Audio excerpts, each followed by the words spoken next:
આ મેરડી છે ને એ 9 ની એક થયેલી છે. એક આખા 9 ખંડ એટલે પૃથ્વીના 9 ભાગ છે.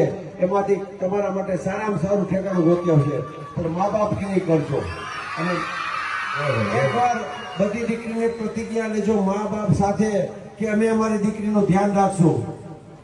હાથ ઊંચો કરીને બધી દીકરી બોલો, અમે અમારા મા બાપનું ધ્યાન રાખશું, અમે અમારા પરિવારનું ધ્યાન રાખશું, અમે જ્યાં જાશું એ પરિવારનું પણ ધ્યાન રાખશું. એને અમે સાસુ સસરા નહીં ગણીએ, મા બાપ ગણશું. એનો પરિવાર છે એ આખે આખો અમે અમારો પરિવાર કરી લેશું. અને અમારા મા બાપને એવી ફરિયાદ નહીં આવે કે તમારી દીકરી નોખું થવાનું કે છે, અલગ થવાનું કે છે.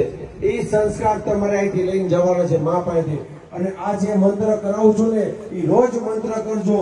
અને પછી તમારી સામે કોઈ આવે ને તો તમે મને કહેજો કે તમે આ મંત્ર કીધો તો અમારું હિંમત તૂટી ગઈ, તો ત્યારે તમારું જોડું જ મારું માથું.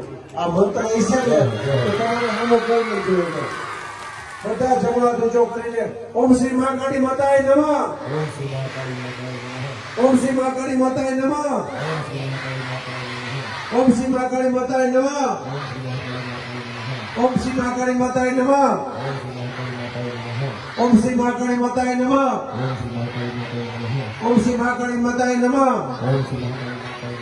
ઓમ શ્રી મા કાળી માતાએ નમઃ, ઓમ શ્રી મા કાળી માતાએ નમઃ, ઓમ શ્રી મા કાળી માતાએ નમઃ, ઓમ શ્રી મા કાળી માતાએ નમઃ, ઓમ શ્રી મા કાળી માતાએ નમઃ. અહીંયા જાગનાથ મહાદેવ છે, એનું 3 વાર નામ લેશો. જય જાગનાથ મહાદેવ, જય જાગનાથ મહાદેવ, જય જાગનાથ મહાદેવ. અને પૃથ્વીને જયારે ગરમી